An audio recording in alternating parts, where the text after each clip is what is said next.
ரமேஷ் அரவிந்த் இயக்கத்தில் கமல் 2 வேடங்களில் நடித்த படம் உத்தமவில்லன். இந்த படத்திற்கு கமலே கதை எழுதியிருந்தார்.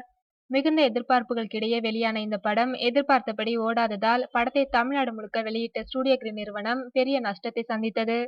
அதன் விளைவு இப்போது உத்தமவில்லன் படத்தை தயாரித்த திருப்பதி பிரதர்ஸ் சிவகார்த்திகேயனை வைத்து தயாரித்திருக்கும் ரஜினி முருகன் படத்தை வெளியிடும் உரிமையை தங்களுக்கே தந்தாக வேண்டும் என்று திருப்பதி பிரதர்ஸிடம் அப்படத்தை கைப்பற்றியிருக்கிறதாம் ஸ்டுடியோ கிரீன். இதனால் ரஜினி முருகன் படத்தை வெளியிட்டு சில படங்களை தயாரித்து தான் விட்ட பணத்தை எடுக்கலாம் என்று நினைத்த லிங்குசாமிக்கு இது அதிர்ச்சியாகிவிட்டதாம். இருப்பினும் தங்களது முந்தைய படத்தை வாங்கி பெரும் நஷ்டத்தை சந்தித்த ஸ்டுடியோ கிரீன் நிறுவனத்தின் நிலையை ஒரு தயாரிப்பாளர் என்கிற கோணத்தில் யோசித்து பார்த்த லிங்குசாமி அவர்களுக்கே ரஜினி முருகனை வெளியிடும் உரிமையை கொடுத்து விட்டதாக தகவல்கள் வெளியாகியுள்ளன.